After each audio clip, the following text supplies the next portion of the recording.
کو آپ کے سامنے پیش کیا ہے. فاطمہ تو بضعۃ منی، فاطمہ میرا پارہ جگر ہے، فاطمہ میرا دل کا ٹکڑا ہے، اور فاطمہ وہ عظیم ہستی ہیں کہ کائنات میں ان سے عظیم ہستی نہ تھی نہ ہے نہ آ سکے گی. آپ نے سنا ہوگا ذاکرین حضرات سے، آپ بھی مجلسیں پڑھتے ہیں، سبھی یہاں پہ ماشاءاللہ علم والے ہیں، لیکن اہل بیت کا ذکر ہے کرتا چلوں. کائنات میں 4 فضیلت خاتون، 4 فضیلت خاتون، جس میں سے جناب مریم اور جناب فاطمہ جو ان دونوں میں فضیلت رکھتی ہیں، اور ان دونوں میں جناب فاطمہ سب سے فضیلت والی، ان دونوں میں جناب سیدہ سب سے فضیلت والی. عزیزان محترم، جناب سیدہ کی فضیلت میں اضافہ کرتا چلوں کہ آپ دیکھیے جناب مریم جن کو اللہ نے ایک نبی کی ماں بنایا، یعنی جناب مریم جو تھی وہ ایک نبی کی ماں تھی، ایک نبی کی ماں تھی، تو ان کو کائنات کی فضیلت خاتون نے قرار دے دیا. اور شہزادی جو 11 اماموں کی ماں ہے، شہزادی جو 11 اماموں کی ماں ہے، اس کا کیا مرتبہ ہوگا، اس کا کیا عالم ہوگا. اور ایک بات اور بتاتا چلوں، آپ دیکھیں شہزادی جناب مریم وہ ہے کہ جن کے لیے اللہ جنت سے کھانا بھیجتا ہے، اور یہ کہتا ہے مریم تم جتنی چاہو جس وقت چاہو غذا حاصل کر سکتی ہو، ایک مرتبہ آسمان کی طرف اشارہ کرو گی جنت سے کھانا آ جائے گا. تو میں بتاتا چلوں جناب مریم وہ ہے جس کے لیے اللہ نے جنت سے کھانے بھیجے، لیکن میری شہزادی وہ ہے 3 دن تک مسلسل جناب فاطمہ کی ہاتھ کی روٹی جنت پہ اللہ بنا کر بتا رہا ہے. مریم وہ ہے جن کے لیے کھانا جنت سے آیا، شہزادی وہ ہے جن کے لیے گھر سے جنت گیا کھانا. شہزادی فاطمہ وہ ہے جن کے لیے جنت سے کھانا نہیں آیا، بلکہ اللہ نے فرشتوں کو بھیج کر جنت میں کھانا منگوا لیا. یہ ہے مرتبہ شہزادی کونین کا. اور کیوں نہ ہو، یہ کوئی عام خاتون نہیں ہے، جس کی بیٹی ہے اس نے خود کہہ دیا ام ابیہا، یعنی رسول خدا نے کہہ دیا فاطمہ میری ماں ہے، فاطمہ ام ابیہا ہے. آپ سوچیں کوئی بات یہ کہہ سکتا ہے اپنی بیٹی کی؟ نہیں کہہ سکتا. تنہا رسول کی ذات ایسی ہے کہ جو یہی کہہ سکتی ہے فاطمہ میری ماں ہے. آپ سوچیں کہ کیسا شرف ہوگا جناب فاطمہ. اور ہم اور آپ یہ کہتے بھی ہیں کہ جناب فاطمہ سے کوئی بھی دعا کرے قبول ہو جائے گی. جناب فاطمہ کسی کو مایوس نہیں کرتی. کئی اماموں کے بارے میں ملتا ہے کہ اگر انسان کی دعائیں نہ قبول ہوتی ہوں تو جناب سیدہ کی ٹوٹی ہوئی پسلیوں کا واسطہ دے کر دعا کی، اللہ کبھی دعا کو رد نہیں کرتا. شہزادی کبھی دعا کو رد نہیں کرتی ہے. کیوں؟ کیونکہ جب ٹوٹی ہوئی پسلی کا واسطہ دیتے ہیں آپ، تو شہزادی آپ سوچیں کہ ٹوٹی ہوئی پسلی جناب سیدہ تقریباً 75 سے 95 دن زندہ تھی. عزیزان محترم، ایک واقعہ عرض کرتا چلوں، نعرہ صلوات محمد اور آل محمد پہ. لوگ ہمارے پہ اعتراض کرتے ہیں نا، تم فرشی ادا بچھاتے، تم شہزادی کا ذکر کرتے ہو، تم جناب فاطمہ کو سب سے فضیلت خاتون بناتے ہو، اماں کو تو نہیں بناتے. اماں اس لائق ہوتی تو ہم اماں کو فضیلت والا کہتے ہیں، لیکن اماں سے بھی فضیلت والی ہماری اماں تھی اور رہیں گی. جناب فاطمہ ایران کا بہت مشہور معروف واقعہ اور سچا واقعہ. ایران میں ایک شخص ہوا کرتا تھا، آپ دیکھیں اور اپنی معرفت اور اپنی عظمت پہچانیں، اور جناب شہزادی کو کبھی دعا کرنا نہ بھولیں کہ ایران میں ایک شخص تھا جو پیشے سے ٹیکسی ڈرائیور ہوا کرتا تھا. وہ اہل بیت کا چاہنے والا. آپ سوچیں اہل بیت کا چاہنے والا جو وہ سدھر گیا، جناب شہزادی کی دعا کیا، وہ ایک دم سیدھا ہو گیا، مومن ہو گیا. تو اس نے اپنی واقعے خود اپنی زبان سے بتایا. اس نے کہا کہ میرے سب سے چھوٹا گناہ یہ تھا کہ میں نے اپنے والدین اور اپنے ماں باپ کے اوپر ہم نے تماچے اٹھائے، یعنی اپنے والدین کے اوپر میں نے تماچا اٹھایا تمہارا. آپ سوچیں جب اس نے سب سے چھوٹا گناہ اس کی زبان سے کہ یہ تھا کہ میں نے اپنے والدین کو مارا، تو کتنے بڑے بڑے گناہ اس نے کر رکھے ہوں گے. تقریباً 7 یا 8 محرم تھی. اس نے اپنے دوستوں کو فون کیا، دوستوں آؤ چلیں شراب کے اڈے پہ چلتے ہیں، مستی کرتے ہیں، شراب وغیرہ پیتے ہیں. دوست کہتے ہیں تمہارا دماغ خراب ہو گیا ہے، ایام ادا چل رہا ہے، محرم کے بعد دیکھیں گے، یعنی بس امام حسین علیہ السلام کی شہادت کے بعد دیکھیں گے. ایک مرتبہ کہتا ہے ٹھیک ہے تم لوگ بتاؤ ہم جا رہے ہیں. اب وہ اپنی ٹیکسی، یہ والدین کے ساتھ نہیں رہتا، یہ الگ رہتا ہے. ایک مرتبہ وہ اپنی ٹیکسی اٹھاتا ہے، اب یہ جانے لگتا ہے گناہ کی طرف، گناہ کرنے کے لیے. عزیزان محترم، راستے میں کیا دیکھا کیونکہ ٹیکسی جو ہوتی ہے کسی بھی ملک میں جائیں گے تو جو ٹیکسی ہوتی ہے اس کی الگ پہچان ہوتی ہے, کوئی بھی انسان اس کو روک سکتا ہے, بیٹھ کے جا سکتا ہے. تو راستے میں خاتون کھڑی تھی, ایک نوجوان لڑکی کھڑی تھی, اس نے دیکھا کہ ٹیکسی آ رہی ہے, اس کو اپنے گھر جانا تھا, اس کو اپنے گھر جانا تھا. اس نے ہاتھ دیا, ٹیکسی والے نے روکا. اب اس نے اس کو بیٹھانے کا مجھے فلاں جگہ پر چھوڑ دینا. اب ٹیکسی چلی اس کے گھر کی طرف, لیکن راستے میں اس نے راستہ بدل دیا. راستے میں اس نے راستہ بدل دیا, دوسرے راستے جانے لگی. وہ لڑکی کہتی ہے تم مجھے کہاں لے جا رہے ہیں, میرے گھر کا راستہ تو یہ نہیں ہے, میرے گھر کا راستہ یہ نہیں ہے. ایک مرتبہ اس نے کچھ نہیں کہا, وہ خاموش رہا. اب وہ اپنے ہاتھ کو اس لڑکی کی طرف بڑھانے لگا غلط ارادے سے, غلط حرکت کرنے کے لیے. ایک مرتبہ جیسے لڑکی دیکھتی, ایک مرتبہ لڑکی کہتی ہے اے بھائی میں سید زادی ہوں, میرے پر غلط ہاتھ مت ڈال. ایک مرتبہ اپنی حرکت سے باز نہیں آتا. اس نے کہا اچھا تو اس بات سے باز نہیں آتا, تجھے واسطہ ہے جناب فاطمہ زہرا سلام اللہ علیہا کا کہ تو مان جا اور میرے اوپر غلط ہاتھ مت ڈال. جیسے ہی اس لڑکی نے یہ الفاظ ادا کیے تھے, اب انسان کے بدن میں حرارت پیدا ہو گئی, ایک عجیب سی حرارت پیدا ہوئی. اس نے اپنے ہاتھ پیچھے کیا اور بس اس نے گاڑی نہیں روکا, وہ لڑکی وہاں اتری سامنے مبارکہ تو وہ اندر چلی گئی. اب یہ شخص جو جا رہا تھا گناہ کرنے کے لیے, اب اس نے اپنی گاڑی کو موڑا, اب یہ اپنے والدین کے گھر آتا ہے جہاں پہ اس کے والدین رہتے, اپنے گھر میں نہیں رہتا تھا, کرایہ پہ رہتا تھا. ایک مرتبہ کیا رہتا ہے, گھر میں کوئی نہیں ہے, والدین مجلس کے لیے زیارت کے لیے گئے ہوئے ہیں. ایک مرتبہ یہ گھر آتا ہے اور اس نے اچانک سے کیا دیکھا, ٹی وی لگی ہوئی ہے, ٹی وی کو اس نے کھول دیا, ٹی وی کو اس نے آن کر دی.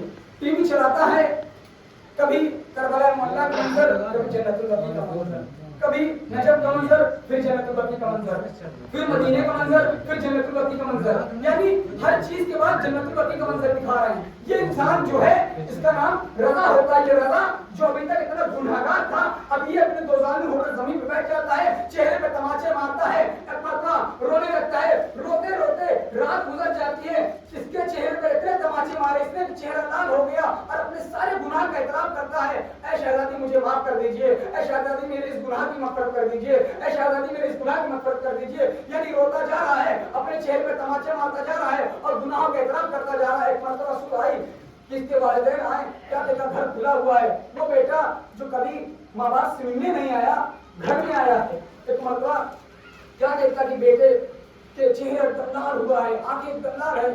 اب جیسے ہی اس نے ماں باپ کو دیکھا, اپنے ماں باپ کے گلے میں باہیں ڈال دیتا ہے اور خود گریا کرتا ہے, اپنے سارے گناہوں کی مغفرت طلب کرتا ہے.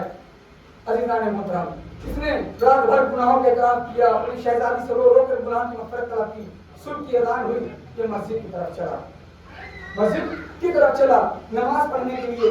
ایک مرتبہ لوگوں نے دیکھا یہ رضا نوجوان ہے, ابھی تک نہیں مسجد میں دکھتا تھا, نہیں مجلس میں دکھتا تھا, نہیں ماتم میں دکھتا تھا, اتنا گناہگار انسان مسجد میں کیسے ہے؟ اس کو یہ سب کام کرتے کرتے تقریباً 20 دن گزر گئے. یہی رضا جو کبھی مسجد میں نہیں دکھتا تھا, صف اول میں دکھ رہا ہے, مجلس میں سب سے آگے بیٹھ رہا ہے, نوحے ماتم میں سب سے آگے جا رہا ہے, ہر وہ کام کر رہا ہے جو ابھی تک رضا نہیں کر رہا تھا. ایک مرتبہ 20 دن گزرتے ہیں کہ ایک شخص نے کہا اے رضا میں ٹور لے کر جا رہا ہوں زیارت کے لیے, میرے پاس ایک ٹکٹ بچی ہوئی ہے, میں چاہتا تھا کہ اس انسان کو لے جاؤں جس کا حقدار ہو, میں اس انسان کو لے جاؤں جو اس کا حقدار ہو, اور میرے نزدیک اس وقت تم معلوم ہوتے ہو, لہذا میں تمہیں زیارت پہ لے جانا چاہتا ہوں. کہا ٹھیک ہے میں زیارت پہ چلوں گا. ایک مرتبہ وہ رضا وہ شخص کے ساتھ زیارت پہ چلا گیا.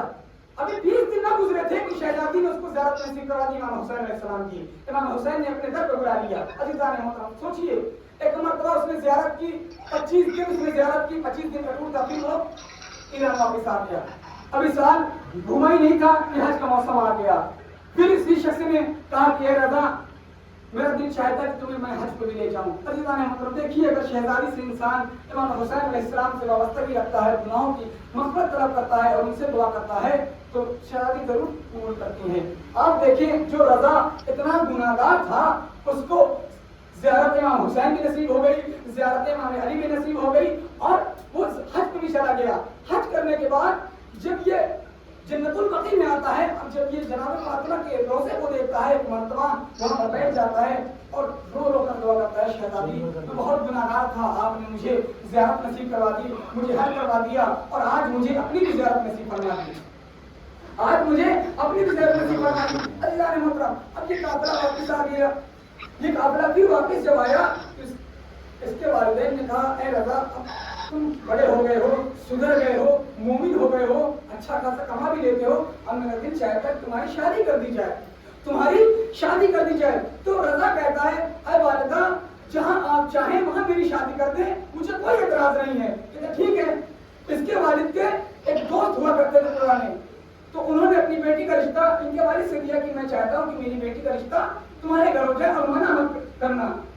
کہا ٹھیک ہے ہم بات کریں گے. یا اپنے گھر بات کرتے ہیں کہ والدہ تیار ہو جاتی ہے, ممی میری تیار ہو جاتی ہے, لڑکا تیار ہو جاتا ہے. ایران میں طریقہ یہ ہے کہ جب کہیں رشتے کے لیے جاتے ہیں تو وہاں پہ لڑکا ساتھ میں جاتا ہے اور لڑکی چائے کرتی ہے. ہندوستان میں بہت جگہ ہے. ایک مرتبہ جب یہ لڑکا آتا ہے اس کے گھر رشتہ لینے کے لیے, اب وہ لڑکی آپ دیکھیے وہی لڑکی جو اس کو ملی تھی. یہ والد کون تھا؟ یہ اسی لڑکی کا والد تھا. یہ والد کون؟ اسی لڑکی کا والد. اس کو کچھ نہیں معلوم. ایک مرتبہ اس لڑکی نے جیسے ہی چائے لڑکے کے سامنے پیش کی, ایک مرتبہ لڑکے کے چہرے کی طرف دیکھتی ہے, چائے ٹرے چھوٹتی ہے, چائے چھوٹتی ہے زمین پر اور یہ مرتبہ گر کے بے ہوش ہو جاتی ہے. گر کے بے ہوش ہو جاتی ہے. اس کی والدہ اس کو ہوش میں لاتی ہے, کمرے میں لے جاتی ہیں. کہتی کیا ہوا, کیوں بے ہوش ہو گئی, کیوں ٹرے پھینک دیا؟ کہا اماں کیا بتاؤں, اماں کیا بتاؤں. کہا کیا ہوا؟ کہا 2-3 دن پہلے جناب فاطمہ خام میں آتی ہے, مجھے ایک فوٹو دکھاتی ہے, کہتی اے بیٹی دیکھو اس لڑکے کا رشتہ آئے گا, تمہیں واسطہ ہے شہزادی کا, تم رشتے کو نہ منع کرنا, تم رشتے کو نہ منع کرنا. میں وہی سوچ رہی ہوں جو انسان کل میرے اوپر غلط ارادے رکھتا تھا, آج شہزادی اس کا رشتہ مجھے دے رہی ہے.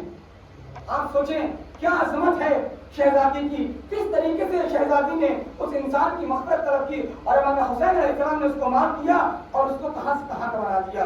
تو عزیزان محترم ہم اس در کے ماننے والے ہیں جس در پہ انسان آ جائے تو کبھی واپس نہیں جاتا. عزیزان محترم ایک بات اس کے بعد رکھتے مسائل انشاءاللہ. آپ دیکھیے دعا انسان کہتا ہے کہ میں دعا کرتا ہوں, دعا قبول نہیں ہوتی. عزیزان محترم دعا اللہ کہتا ہے کہ مجھے مومن کی دعا بہت پسند ہے, اور جب مومن کو میرے آگے ہاتھ پھیلاتا ہے جس وقت بھی تو میں نہیں چاہتا ہے کہ شخص میرے سامنے اور ہاتھ پھیلائے. کیوں؟ کیونکہ اللہ مومنوں کی دعاؤں کو اس لیے جلدی قبول نہیں کرتا تاکہ وہ جلدی سے پروردگار کی بارگاہ سے چلا نہ جائے. عزیزان محترم ابھی حال میں لکھنؤ میں زیارت کا وہ پورا نکلا ہے. آپ دیکھیے لوگ جو دعا کرتے ہیں, ابھی 10-15 دن پہلے کی بات ہے, ایک خاتون بہت صحیح تھی, لکھنؤ کے وقت میں کمیٹی ڈالا تھا, 100-200 روپئے کی پرچی کری تاکہ وہ زیارت ہو جائے.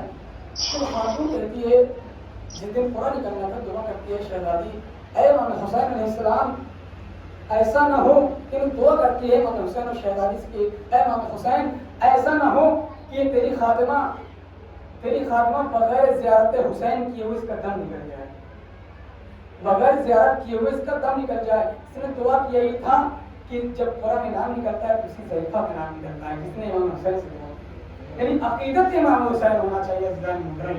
اور ہم آپ صرف امام حسین علیہ السلام کی عقیدت کے لیے فرش عطا بچھاتے ہیں اور تمام کام کرتے ہیں جو امام حسین علیہ السلام سے وابستہ ہے.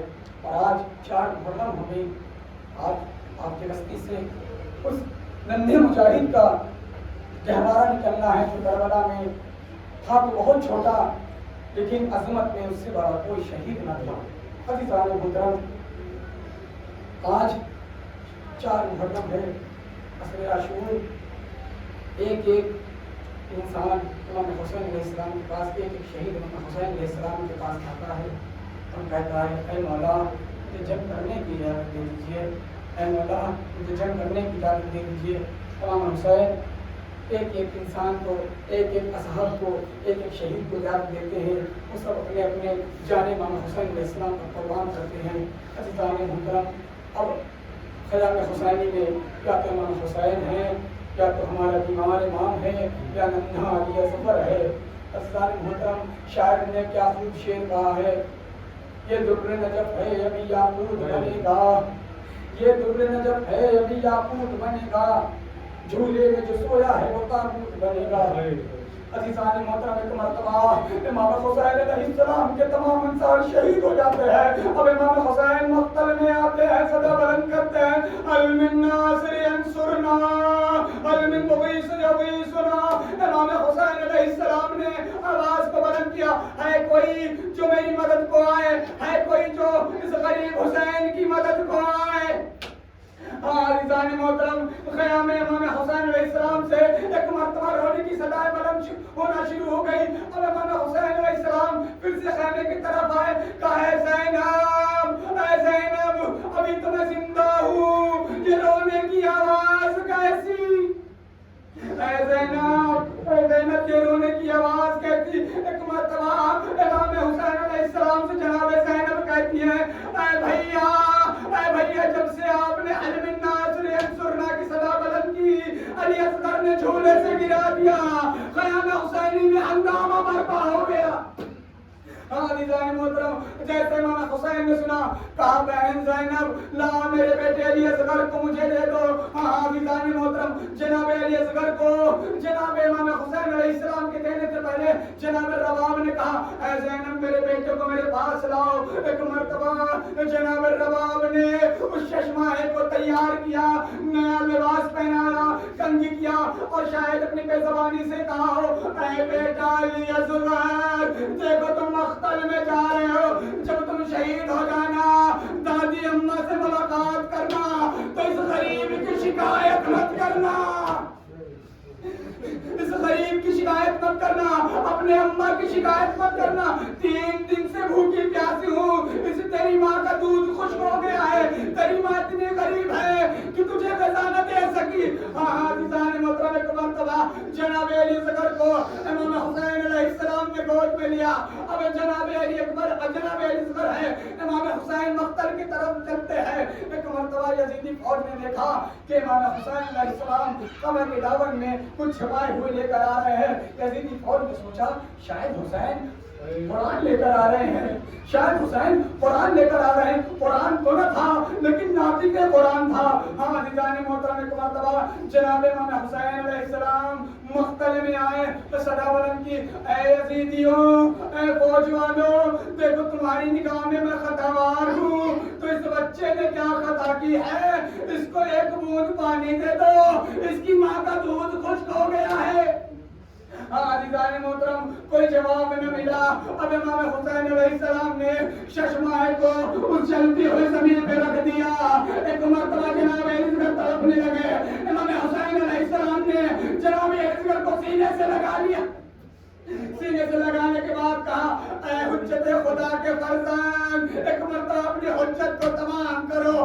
جیسے جناب حسین نے جملہ کہا، اب جناب علی اصغر نے اپنی ننھی سی سوکھی سی زبان کو اپنے ہونٹوں پہ پھیرنا شروع کیا۔ یہ منظر یزید کی فوجوں نے دیکھا، یزید کی فوج کو پھیر پھیر کے رونے، یزید کی فوج پھیر پھیر کے رونے لگی۔ عزیزان محترم، ایک مرتبہ میرے ساتھ نے کہا این حرملا رفتہ کلام الحسین، اے حرملا تو کہاں ہے، حسین کے کلام کو منقطع، اے حرملا تو کہاں ہے، حسین کے کلام کو منقطع کر دے۔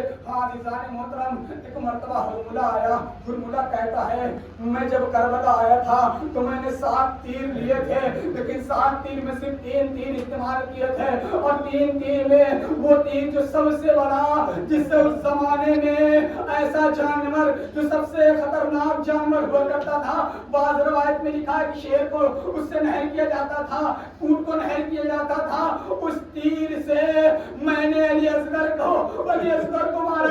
عزیزان محترم، ایک مرتبہ جناب علی اصغر کی طرف حرملا نے نشانہ دیا، جناب رباب خیام حسینی سے دیکھ رہے تھے۔ ایک مرتبہ چیک کہو علی اصغر دیکھو تیر اوپر جا رہا ہے، جناب علی اصغر ایک مرتبہ اپنے والد کے ہاتھ پر بنتے ہیں، ایک مرتبہ جناب علی اصغر نے تیر کو اپنے گلے پہ لیا، اس کان کی طرف آ جاتا ہے۔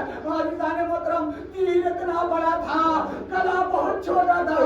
عزیزان محترم، ایک مرتبہ امام حسین علیہ السلام کے ہاتھوں میں جناب علی اصغر شہید ہو گئے، اب خون کو ہاتھ میں لیا، آسماں کی طرف پھینکنا چاہتے ہیں۔ ایک مرتبہ آسماں کہتا ہے اے حسین، اگر یہ خون آسماں کی طرف آ گیا تو تا قیامت بارش نہ ہوگی۔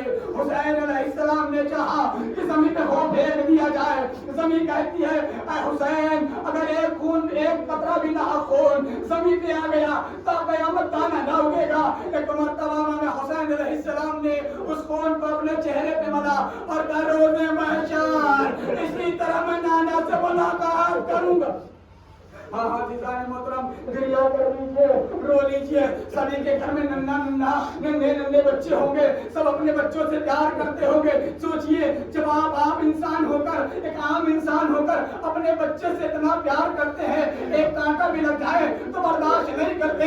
وہ حسین جو زمانے کا حسین ہے, زمانے کا امام ہے, جس کے 72 ساتھی شہید ہو گئے, اس کا بیٹا علی اصغر. ہاں عزیزان محترم ایک مرتبہ جناب اصغر علیہ السلام کے لاشے کو اب خیام حسینی کی طرف لے کر آئے. عزیزان محترم ایک مرتبہ اب حسین علیہ السلام ابھی تک خیام حسینی میں جب بھی آتے تھے تو لاش کو لے کر خیام حسینی کی طرف چلے جاتے تھے. لیکن اب اتنی ہمت نہ بڑھی, اتنی ہمت نہ ہوئی کہ خیام حسینی کی طرف چلے, پیر لڑکھڑانے لگتے ہیں انا للہ و انا الیہ راجعون, انا للہ و انا الیہ راجعون. ایک مرتبہ یہ کہتے ہوئے آگے بڑھے. اس کے بعد کا رزن بقضائی تسلیما لامر, اے پروردگار میں پھر بھی تیری رضا سے راضی ہوں.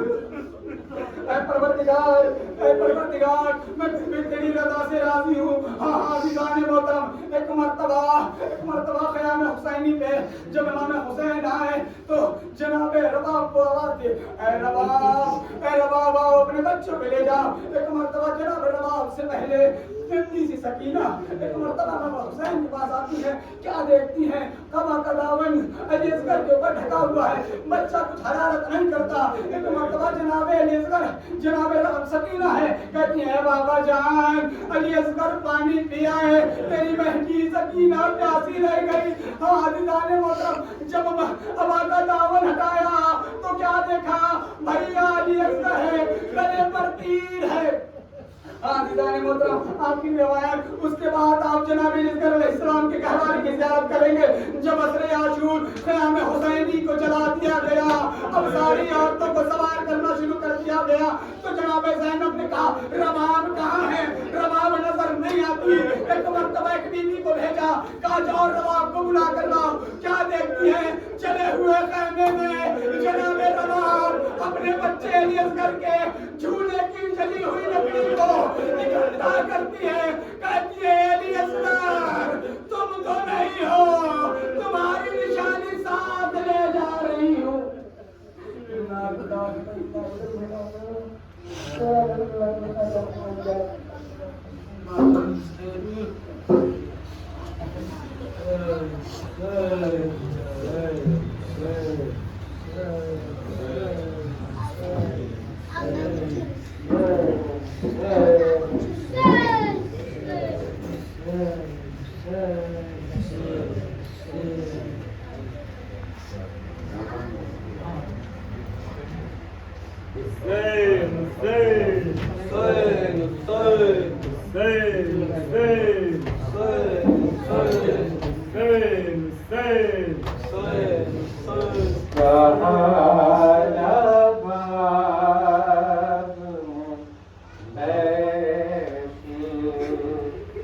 Ruha